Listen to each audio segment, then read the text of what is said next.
If you want to see a video on my absolute best bookshelf at a budget, the KEF Concerto Meta. Stay tuned, goosebumps, insanity. Gentlemen.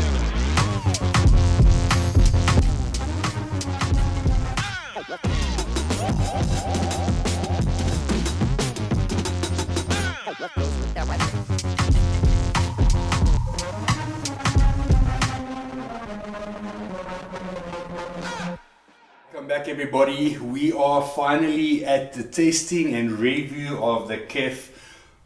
I said Concerto Meta because I said I didn't have my fancy hat on, but apparently you pronounce it Concerto Meta. It is a reference to classical music. I did not know that, so I learned something, so Concerto Meta it is. Classical music actually is quite a nice nod to these and the way that KEF does things. I've heard a lot of different bookshelf speakers. As you can see, I've dragged in the SVS because these are not in the same price class at all. The SVS being a lot cheaper than the KEF. But why I dragged them in is the reason I like both of these speakers is the SVS Prime bookshelf is my go-to budget bookshelf. Budget, tongue-in-cheek, but they aren't that bad for what they give you. They are basically 19,999 Rand retail. You can pick them up for a better price if you shop around, but I'm working on retail prices just for the sake of keeping things fair in videos. These are 54,990.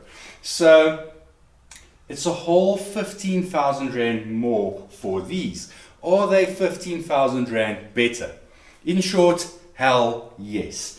The best way to describe these is absolute pinpoint focus. And I'm going to keep on comparing them to different speakers that I've heard over time for the subscribers and the guys and girls watching this video. If you've heard those speakers, maybe I can ring true somewhere that makes you sort of take notice of what they do differently. Firstly, the biggest thing for me on these speakers is holy bass. And always, if I get goosebumps, I can't lie, past my goosebumps. Holy bass. These things, and not that it's bloated, overly pronounced bass. It is fast. It is accurate. How they got that bass out of a 6-inch driver is beyond me. The only other speaker that I can think of, although these are both 6s. That's a 6 as well. Yeah, so if memory serves, the SVS is a 6 as well. And the SVS has good bass, but nowhere close to these. I will A-B them a bit later in this video.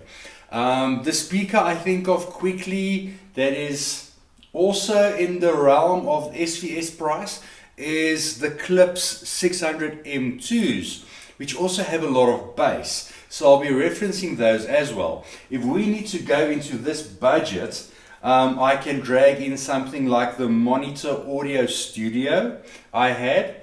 Monitor Audio Gold is way more expensive. Silver, yeah, nah. These fall in the field of their own. I would call these my new reference bookshelves. I really would.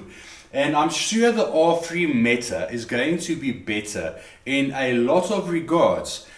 But is it worth the extra spend? And let me tell you why. This is the most budget orientated bookshelf that KEF makes. They dragged out everything from the speaker that is not necessary to make it sound better. You know, the veneer that you get on the R3 Meta, this is just a normal wrap. But they kept the fundamentals there. They kept a nice big quality hybrid driver. As I said in the unboxing, this is aluminium with paper inside, so hybrid. They kept their aluminium vented tweeter with their waveguide and their ghost waveguide coming out, giving an absolute phenomenal dispersion. So they didn't cut any corners on that. At the back they gave us single binding posts of a lesser spec. Again, you don't see it, it just connects the speaker, so you can save on those little places. But the sound, I've heard the R3 Meta. I would like to A/B them to give you a real definite, is it worth it? And I'm sure it is. But once you get to a certain level in audio, you start paying, I've said this before, you start paying for fractional increases. You might spend from the 55,000 Rand on these, South African Rand, guys. I'm going to put the dollar in there again so you guys can just reference. You are going to be spending double that money going up to the R3 Meta. Is a double the speaker? No, it is not. You might be getting a 10, maybe a 20% increase in audio. You are paying for the finishes because the finishes are a much higher quality. I'll put a picture in again. I did do on the previous unboxing video. If you guys haven't watched that, please go back and watch it just so you can follow the series from unboxing to this and get a holistic view of this speaker. But you are paying for the finish on the veneer, at the back, the binding post, everything is of a higher quality. Yes, your driver is going to be of a higher quality. Yes, your tweeter and crossover is going to be of a higher quality. But it doesn't always amount to double the speaker. So I love what KEF did here.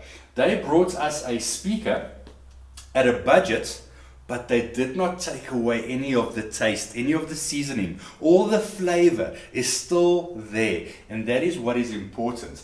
And they also didn't go and say, okay, let's make an equivalent price to the SVS. Sorry, I'm not picking on SVS, I'm just proving a point here.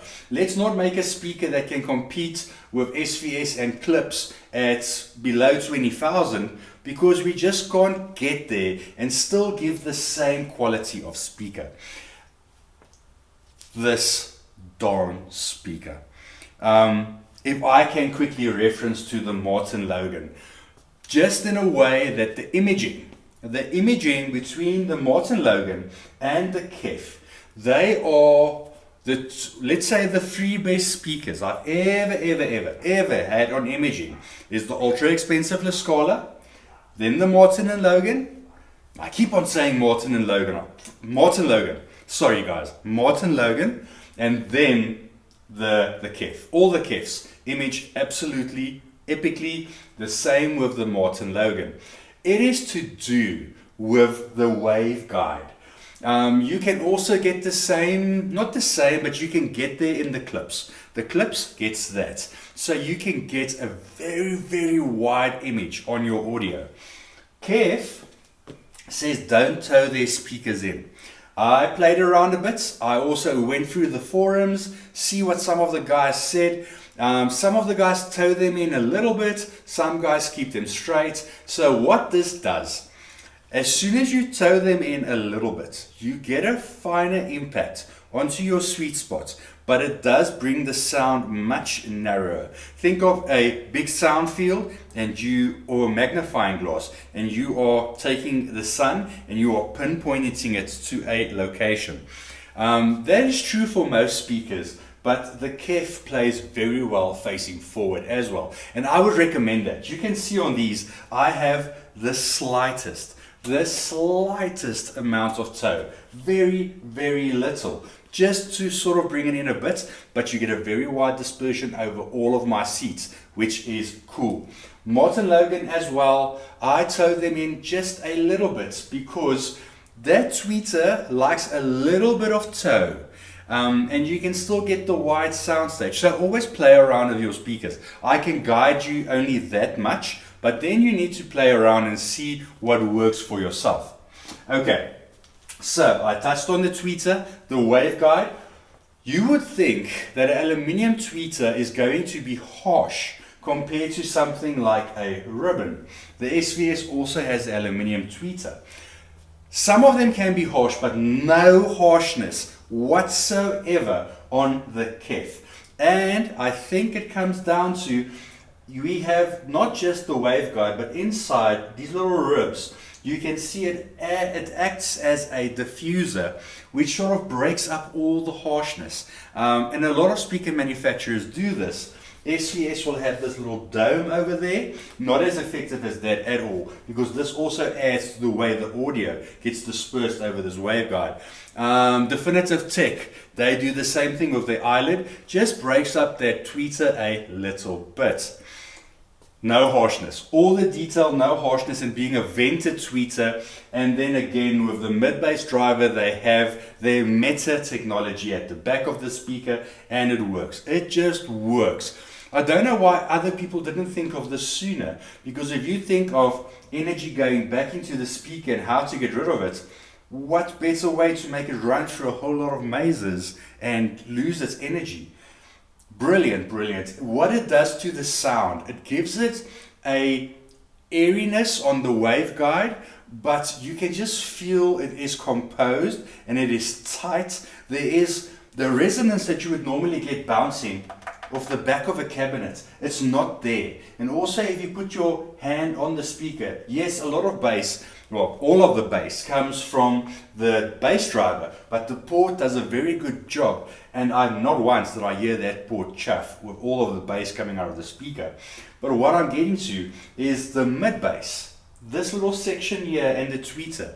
That is what gives you vocal clarity, detail, and all of that. And that you want to keep as tight as possible. Then the bass driver picks up the bass.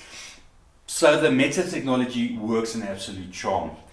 How they got the bass out of this cabinet and not to have resonance and lingering from the ports. One guy on the previous video commented that I must listen to rock music, fast rock bass that I know, and I would hear that the bass is slightly behind the music. I couldn't really pick that up. I did listen to my Dire Straits. I did go through some of the Metallica stuff that I know. And for me, it was always on point and quick.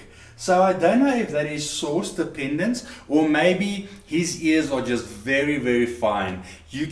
Everyone's ears differ. No one's ears are the same. And some people are very sensitive to certain things. So that might be the case there. I didn't notice any of that. For me, I could not fault this speaker in any way, shape or form. If I had to give this speaker out of 10 rating, it will be 9 out of 10. 9 out of 10, not because of the audio quality, just because I do not like the wrap material that they used on it. And for it being a speaker costing 55,000 Rand, which is expensive, I just feel that is, something that doesn't belong on a 55,000 Rand set of speakers. But now I'm contradicting myself, because I just said they didn't cut anything that's not needed. But that just goes to show of how high a quality the drivers are that they use in this speaker. So yes, I don't like it, but okay, I understand why it's there. We are trying to get to a very high quality of speaker, and we need to cut somewhere to get into a certain price. But just to be fair, that is why I would give it a 9 out of 10, because I do not like the binding post and I do not like the finish. But everything else that I hear from there out, I absolutely love. I listen to these music, all sorts of genres, from classical to rock to my electronic music that I love. And oh boy, does it shine on electronic music. Bass. I'm going to play some stuff for you shortly. Check again, the goosebumps just explode. I'll play some stuff for you shortly, and I will A-B it to the SVS.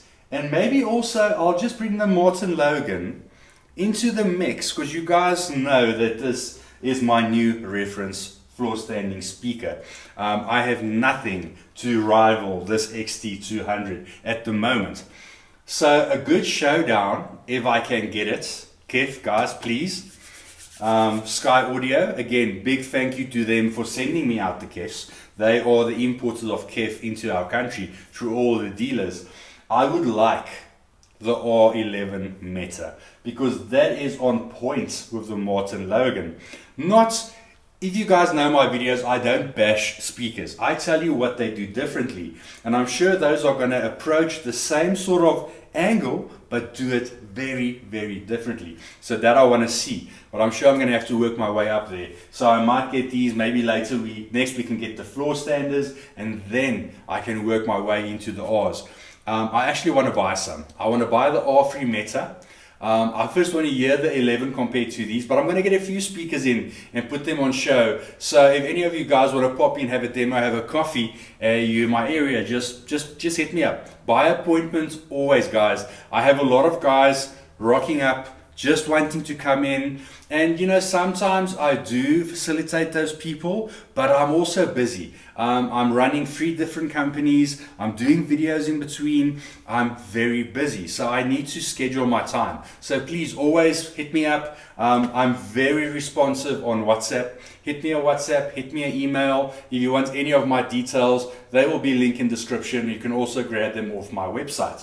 Okay, so I think let's get to testing. Let's play some music. I'm going to sit at the back, listen to these again.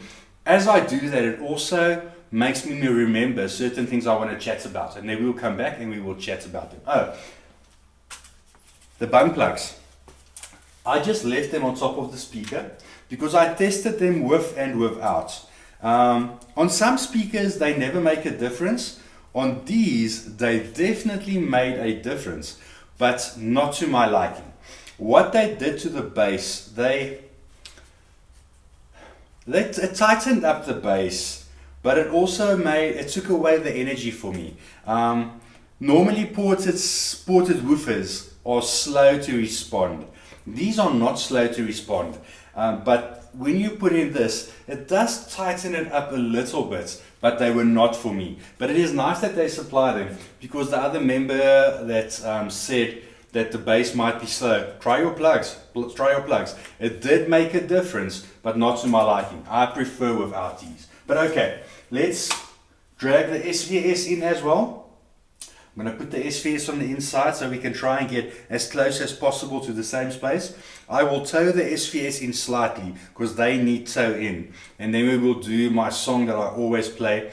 When I also want to do a bass response, I will do bass sweeps on this so you guys can see how well the speaker handles bass. Okay, here we go. KEF first.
SVS prime bookshelves.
Okay, then just for the fun of it and for reference against floor standing speakers, we have the Morne Logan XT200s.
Okay, let me know what you thought of that.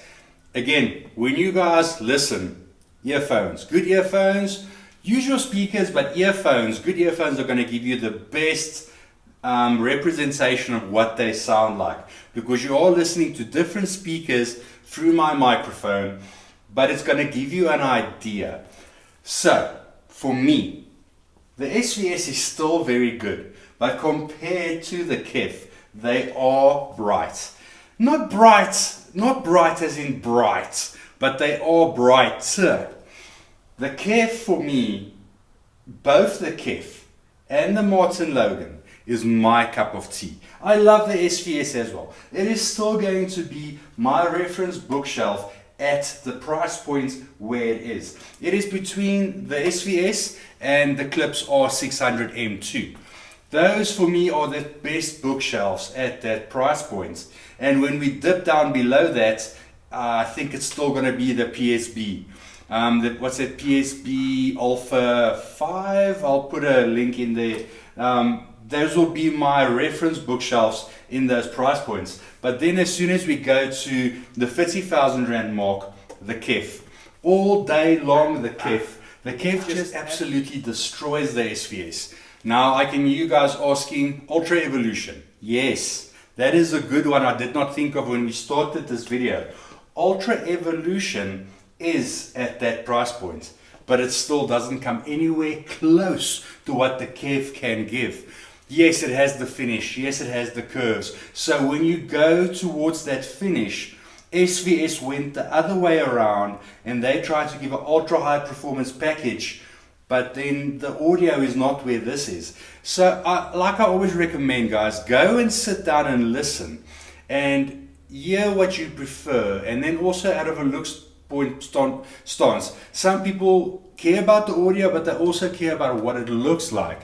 So the SVS speaker in gloss black and white, yes, it's a way prettier speaker than the KEF. But when it comes to audio, for me personally, KEF. All day long. I can't think of any bookshelf in this price point that gets here. Now, I've not had the Morne Logan. I keep on saying Morne Logan. I want to sort of shock myself. Morne Logan. So, I've not heard the Morne Logan bookshelf in this price point. Yes, that will be a good one. I'm going to try my best to get those in. I'm most probably going to have to buy them. I'll ask nicely if they have a set, but sometimes if there's not a set available, it's difficult. Brings me to the point again, guys and girls, please like, subscribe and share. It's the only way I can keep on doing this, because I have to fork out huge amounts of money, and a lot of these videos aren't sponsored. Yes, this is sponsored, sometimes I get lucky, but a lot of times I need to buy these products. So I do rely on you guys to please watch the videos, like, subscribe and share, so I can get a stronger footing with the guys bringing in the speakers, and then I can also buy them and keep them on demo, do these videos for you, A/B them for clients, etc, etc. You see where I'm going. So please guys, like, subscribe, share. I need your support. It's free, doesn't cost you guys anything. Just that little gesture helps me so Google can recommend my video to more people. Google and YouTube. Okay, so back to the points at hand. What else can we compare here? The best bookshelf I had before this, Monitor Audio Studio. But now, having heard these, no, the Monitor Audio Studio, these completely annihilate them. In imaging, the Studio, if you get them towed in correctly, because it's also a ribbon tweeter, so if you get them towed in correctly, you can get there, but you can't get there. Those, and the bass is not there. The Studio's bass, they have the two smaller drivers. You get to the limits of those drivers fairly quickly, where these you don't. Next, I'm going to show you bass sweeps. I'll bring the camera closer so you guys can see what the driver is doing, how composed it is, does it get out of whack a little bit, and I'll also pan the camera around to the back so you guys can then also see, is there port chuff, that sort of thing.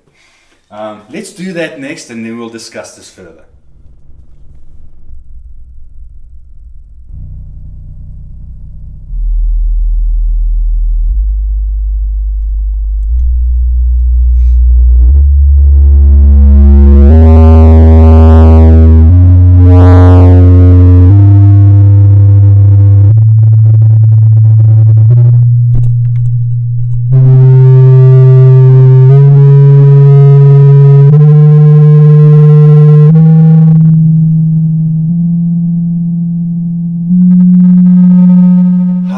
Are those bass sweeps for a bookshelf? I know of no other bookshelf that can give that amount of bass. The only bookshelf that gave me that amount of bass and slightly more is the Clips, the 9s. That has an 8-inch driver, it has its own built-in amplifiers, and it's not nearly as clean as these. Talking about powered, I'll get the KEF powered speakers in as well, because I still want to do videos on those. But these, I did not touch on source reference. My source reference for this video is WIM Ultra, straight out to the Rattel. And that was the same for all of these we tested, so we fed them all abundance of power. 250 watts by 7 on that at 8 ohm. And these drag a 4 ohm load. These do an 8 ohm load. Those do a 4 ohm load. So those put a bigger demand on the amplifiers. As I said in unboxing, and I'll say it again, they need power. I did run them on the Morans only. They sound good, but they don't have the impact and the depth that they have as soon as you feed them power. So they need power. I will always recommend that you run these with a very, very high receiver. I wouldn't go smaller than a Cinema 40. But I would feed them more power. So then later, if you are in the hobby, you can start with a receiver and you can add amplifiers on later, even though they are just bookshelves, like I said. 4 ohm load, can dip down to the freeze, so they are a very demanding speaker. Guys, I don't think I can say any more of these. Sorry, I quickly had to pop out. So if I look a bit wet here and knees dirty, we have little goats on the farm and they are still on the bottle, and it's 6 o'clock, so I had to go and feed them quickly. I'll pop in some pics, you must see how cute they are. So what I want to do at this new venue is, as soon as I can, I still need to sell the previous property. That might happen in this week. I want to build a whole venue in front where people can come in, have a coffee, have different demo rooms, play with little animals, bring your family. It's going to be epic. It's a big dream of myself and my wife. We will be starting another YouTube channel as well called Safe at Ranch, which she will be running, and she will go around showing the animals, what's happening on the ranch and all of that. So that is another business that we are in the works of starting to happen. But as soon as that video goes live, we've shot the first video of the goats, As soon as that goes live, I will put a link in for the guys that are interested in things like that. And it will also cross over into some audio, the build process of the whole demo rooms and the displays and all of that. I'll put all of that on that channel, and I'll link it to this one for the guys that are interested in that sort of thing. Okay guys, again, big thank you to Daniel and the guys at Sky Audio for sending these out to me. Go and give the guys a like. Go to their website, go to their Facebook page. I'll put their link in the description. Go and follow them and ask them, please Daniel, send Morne some more KEF goodies so we can see what they're all about. But this far, I'm in love. My two favorite brands at this moment in time is KEF and Martin Logan. Speaker wise, my two absolute favorite brands. They have yet to put a foot wrong. It is something new to me. It is a sound that I gravitate towards. As you guys go through this hobby of audio, you'll get certain sounds that you gravitate towards, and normally it's the way that a certain speaker manufacturer does something. Might it be clips to give you the horn effect? This gives you that, but none of that harshness. Where clips, many people will tell you it can be harsh. This gives you that horn-loaded effect with insane imaging, but none of the harshness. None. And these two speakers go about it differently. One being ribbon, if you did not see that video, go back. And these being the point source with the tweeter inside the mid-range that acts as a waveguide and another ghost waveguide. It's insane how much width, I keep on saying it, but how much width and scale they can get out of a set of speakers.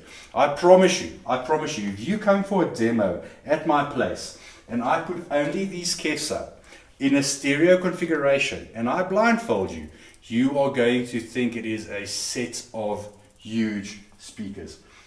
You would think it's a set of large floor standing speakers that do not require a sub.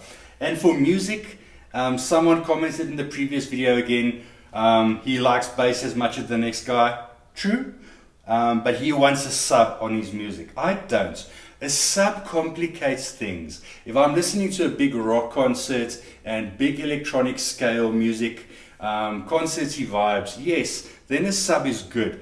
But the amount of EQ and play around where you need to get the sub to perfectly blend with your speakers. And I'm not saying it can't happen. It definitely happens, but it takes a lot more playing around. Placement of the sub. Your room starts playing a lot more into it. So for me, having a set of bookshelves, having closer, more near field listening, and still having that bass, absolute perfection. And that is what these give you. For music, for most of the music, I do not feel the need for a sub. Oh, I did not touch on something. Let's rewind. I told you guys I'm going to be listening in my different rooms, and I did. I'll post a pic as well where we were listening to these in my cinema room, and I thought the bass, as soon as we bring them into the big room, is going to completely disappear, and that did not. The cinema room was absolutely epic. Obviously that room is more treated, so the sound gave a more natural type of vibe. And then I thought, now I'm going to bring them to the big room here, and it's going to completely be different. The KEF did not disappoint. It almost adapts to the room. I don't know how it does it. It must be the waveguide or something. But the bass was exactly the same. And how? How do they do it where the bass is the same in a small room than in the big room? But it is. The bass filled this entire room. And I can take you guys back to the subwoofer comparison I did, or the videos I did between the new Polk 12-inch and the Monitor Audio, what was that? Was it the Synergy 12? Not the Synergy 12.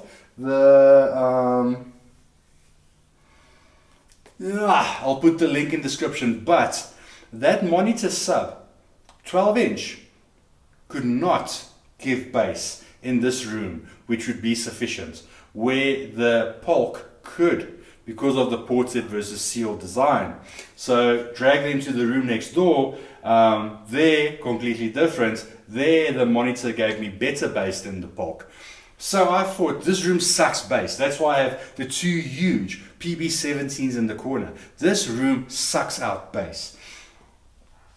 Magic, absolute voodoo magic, whatever they did. It's almost like the room does not matter.